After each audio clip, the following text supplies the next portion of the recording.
जो कहते हैं श्रीधर पंडित का पहले लेते हैं। हमारे परिक्रमा में श्रीधर पंडित की झांकी बनी हुई है।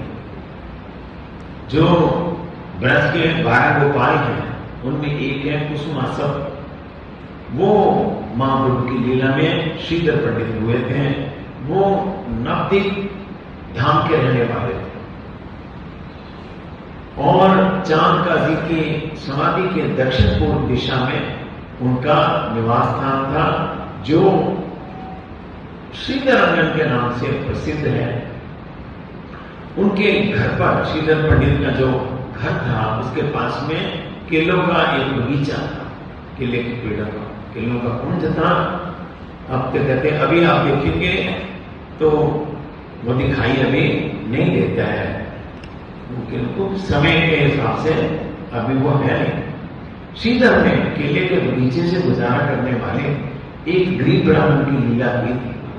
विश्वव्यापी श्री चैतन्य मठ और गौड़ीय मठ समूह के प्रतिष्ठाता नित्य लीला प्रविष्ट ओम विष्णुपाद 108 श्रीमद भक्ति सिद्धांत सरस्वती गोस्वामी प्रभुपाद जी ने श्रीधर पंडित की पुण्य स्मृति का संरक्षण करने के लिए ही उस स्थान को संरक्षित किया था। प्रभुपाद ने की जब गुरु जी जाते थे वहां पर श्रीधर रंगन में, वहां पर बैठ के पाठ कीर्तन होता था, मैंने देखा। अभी तो जाते ही नहीं, क्यों जा नहीं सकते, स्थान ही नहीं है। अभी स्थान ही विलुप्त हो गया। गुरु जी के समय था, गुरु जी के साथ हम जाते थे तो वहां पर प्राचीन एक जगह थी, वहां पर बैठ कोई ऐसा व्यक्ति नहीं होता था जो वहां होता नहीं था। इस प्रकार का धार्मिक श्रीधर पंडित का जीवन चरित्र काम किया जाता है। अभी कहते हैं प्रभुपाद जी ने प्रकट तो की थी, गुरु जी को क्या पुनः संगोपित हो गई है, पुनः वो नहीं दिखती है। फिर भी कहते दूर से अब क्या करते हैं लोग, दूर से कहां से, तो जहां अभी शवरडंगा है, जगन्नाथ जी का मंदिर है, वहां से उसको लक्ष्य करके प्रणाम करते हैं। तब तो ठाकुर जी ने जो नवद्वीप धाम महात्म लिखा है उसमें मैंने भी पढ़ा, उसमें लिखा तंतुवाई ग्राम। तंतुवाई ग्राम का मतलब, तंतुवाई बोलते हैं जुलाहे जो खड्डी चलाते हैं, वहां उनका ग्राम है, वहीं श्रीधर का स्थान था। गुरु महाराज बोलते हैं ये बात हम सबके लिए समझ नहीं आती ना। उन्होंने लिखा दुनियावी धन, दुनियावी क्या इसका मतलब, दुनिया का धन, दुनियावी धन एवं ऐश्वर्य प्राप्ति। संसार में ऐश्वर्य की प्राप्ति, ऐश्वर्य को तो समझते हैं, धन को भी समझते हैं। संसार में धन व ऐश्वर्य की प्राप्ति भगवत कृपा का चिन्ह नहीं। जिसके पास अपार ऐश्वर्य है, अपार धन है, कहते हैं ये भगवान की कृपा का चिन्ह का मतलब लक्षण नहीं है। जो लोग भगवान के प्रेम के धन में मालामाल हैं, गुरु जी बोलते हैं, जो लोग भगवान के प्रेम के धन से मालामाल हैं, वास्तव में वही भगवान की कृपा प्राप्ति करने के पात्र हैं। हो गया, वही कृपा प्राप्ति के पात्र हैं, वही कृपा प्राप्त व्यक्ति हैं जो भगवान के प्रेम धन में मालामाल हैं। महाप्रभु जी ने अपने पार्षद श्रीधर के द्वारा यही शिक्षा प्रदान की है कि विष्णु भक्त, भगवान के जो भक्त हैं वो निर्विषयी होते हैं। निर्विषयी का मतलब किसी विषय के लिए उनके मन में डिमांड नहीं होती है, ये चाहिए, ये चाहिए, ये दाओ, है ना, ये दाओ, ये दाओ, ये नहीं होता है। किसके मन में, भगवान के जो भक्त हैं उनके मन में विषयासक्ति नहीं होती। अगर है विषय के लिए अगर सप्रिया है तो इसका मतलब शुद्ध भक्ति में अभी कमी है। भगवान के साथ लगाव भी है, फिर विषय में भी सप्रिया है, ये दोनों बातें कभी इकट्ठी नहीं हो सकती, नहीं हो सकती। अतः विषय में स्पृहा जो है वो भगवत कृपा का लक्षण नहीं है। वो भगवान के भक्त निर्विषयी होते हैं, जबकि देवी देवताओं के भक्तों की अक्सर बाह्य सांसारिक उन्नति दिखाई देती है। लिखा जैसे जो और देवता देवीदाओं के भक्त हैं, उनके देखते हैं बड़े बड़े महल हैं, बड़े बड़ा ऐश्वर्य है, बड़ी बड़ी फैक्ट्रियां हैं, बड़ा बड़ा इनके पास कुछ है। देखने से लगता है, गुरुजी बोलते, देखने में लगता है क्या, देखने में लगता है कि बाहरी सांसारिक उन्नति दिखाई देती है, परंतु श्रीमन महाप्रभु जी ने श्रीधर के द्वारा लोक शिक्षा के लिए श्रीधर के घर जाकर उनके दारिद्र्य दुख के कारण के संबंध में जिज्ञासा की। नहीं समझे ना? लोक शिक्षा के लिए, लोगों को शिक्षा देने के लिए महाप्रभु तो जानते ही है श्रीधर के बारे में कौन है, नहीं? तो उसके घर में गए महाप्रभु, जाके श्रीधर को पूछा, जिज्ञासा की का मतलब पूछा। क्या कहा? पूछा, श्रीधर एक बात बताओ, लक्ष्मीपति की सेवा आप करते हैं, भगवान का भक्त है, लक्ष्मीपति की सेवा आप करते हैं, फिर भी आपके घर में इतनी दरिद्रता, अन्न नहीं आपके घर में खाने के लिए, कपड़े नहीं आपके घर में पहनने के लिए। पूछा उनके दरिद्र के बारे में, आपको अन्न वस्त्र आदि का इतना अभाव है और इतना जीर्ण शीर्ण मैला कुचैला घर है। घर क्या? झोपड़ी। श्रीधर के पास घर नहीं था। झोपड़ी भी कैसी है? बारिश होती है तो पानी आता है, जगह जगह से छत टूटी हुई है, कच्ची झोपड़ी। ये क्या बात है? जबकि मैं देखता हूं जो लोग चंडी पूजा करते हैं, जो लोग दुर्गा पूजा इतने इतने बड़े पंडाल लगा के करते हैं, वो तो माला माल है। ऐसा किसने पूछा? महाप्रभु ने पूछा, श्रीधर को पूछा।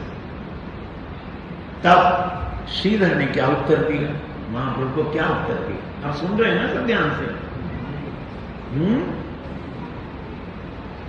क्या उत्तर दिया उन्होंने? कहा, देखिए महाप्रभु, राजा जब अपने राजमहल में रहता है, राजा राज प्रसाद में वास करते समय, नहीं सरल करके बोल रहा हूं, राजा जब अपने राजमहल में रहता है तो नाना प्रकार के बढ़िया बढ़िया चीजों का उपभोग करता है, नहीं?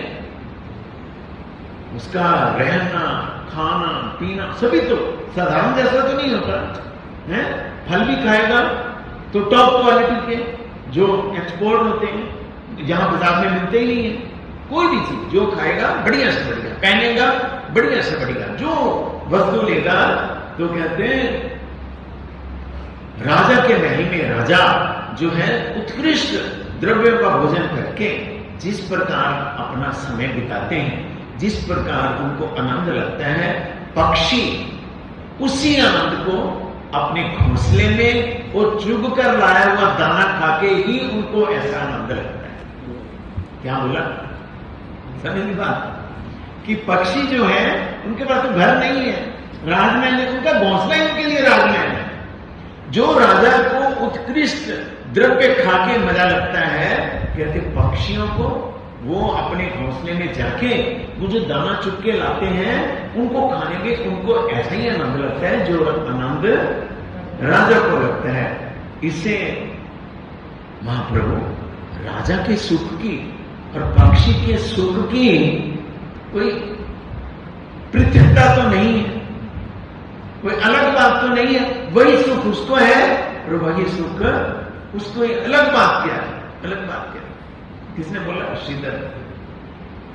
महाप्रभु ने कहा, श्रीधर देखो, बाहरी रूप से तुम गरीबी की लीला करते हुए भी वास्तव में धनी तुम ही हो। क्या कहा? बाहर में इतने गरीब हो पर वास्तव में धनी तुम ही हो। जो भगवान के भक्त होते हैं वो सर्वोत्तम सर्वैश्वर्य के अधिकारी व समस्त वस्तुओं के मालिक होते हैं।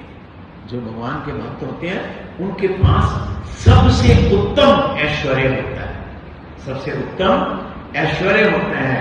क्योंकि जिनके पास सबसे उत्तम ऐश्वर्य है वो कौन है? भगवान है। उनसे ऊपर तो कोई राजा नहीं है। करोड़ों वर्गों खरबों राजा उनके सामने एक चींटी के बराबर है भगवान के सामने में, जो भगवान के सामने। अतः भगवान के भक्त जो हैं वो एक भगवान में आश्रित रहते हैं। अतः उनके जैसा ऐश्वर्यशाली कौन है? ऐसा कौन है? इतने कितने अक्षौणी सेना, 11 अक्षौणी सेना, कितनी उसमें जब पढ़ेंगे ना डिटेल में महाभारत में तब आंखें खुल जाए। इतनी सेना, कितने करोड़ों करोड़ों रथ, हाथी, पैदल, दूसरे तीसरे कितने ही हैं, रथी, महारथी, अधिरथी कितने हैं? किसके पास है वो? दुर्योधन के पास है। पैसा, ऐश्वर्य, उपकरण किसके पास है? दुर्योधन के पास है। अर्जुन के पास क्या है? कोई सेना नहीं, कोई रथ नहीं, कुछ। कौन धनी है? रिजल्ट देखिए, धनी कौन है? दुर्योधन धनी बना। इसलिए वो कहते हैं महाप्रभु तुम ही असली धनी हो। भगवान के भक्त सर्वोत्तम सर्वेश्वर के अधिकारी होते हैं एवं सभी प्रकार के वस्तुओं के मालिक होते हैं। मालिक का मतलब भगवान के भक्त के आगे नाना प्रकार की रिद्धि सिद्धियां हाथ जोड़े खड़ी रहती हैं। जरा सा तो मौका दीजिए, जरा सा थोड़ा मौका दीजिए सेवा करने का। उसका ध्यान ही नहीं होता भगवान के भक्त में। क्योंकि जो सेवा करेंगी रिद्धि सिद्धियां, उनसे कहीं बड़ी चीज उसको मिल चुकी है भगवान के भक्त। भगवान के ऊपर तो कहीं नहीं है, इसलिए उसका मन भगवान से बाहर आता ही नहीं आता। अतः इस बात को वहां पर बोलते हैं कि हे श्रीधर, ये जो बात है तुम वास्तव में धनी हो। इस बात को मैं सारे मूर्ख जो जगत है, अज्ञानी जगत, उसके सामने में मैं प्रकाशित करूंगा। जो संसार का मूर्ख जगत है, अनभिज्ञ जगत, जहां लिखा मूर्ख जगत, जिसको कुछ पता नहीं है, वो किसको धनी समझते हैं, किसको धनी नहीं समझते हैं। ये तुम्हारी असलियत कि वास्तव में तुम ही धनी हो, इस बात को मैं सारे संसार में प्रचारित करूंगा, प्रकट करूंगा, प्रकाश करूंगा। लंबा चरित्र है मुकुंद दत्त, तो हुआ ही नहीं। हम कल प्रयास करेंगे श्रीधर का चरित्र और आगे करने के लिए नहीं, और मुकुंद दत्त का भी। इस प्रकार मुकुंद दत्त निष्ठावान भक्त हैं। उनके माध्यम से क्या क्या शिक्षा दी है महाप्रभु ने, पुंडरीक विद्यानिधि के माध्यम से क्या क्या उनकी लीला है, कल प्रयास करेंगे हम लोग। ये गुरु जी नाम लिखते तो कैसे पता लगता? कहां ढूंढते रहते चैतन्य चरितामृत में, कहां पर है श्रीधर, कहां पर है चरित्र, मिलता ही नहीं। वांछा कल्पतरुभ्यश्च कृपा सिंधुभ्यश्च पतितानां पावनेभ्यो वैष्णवेभ्यो नमः।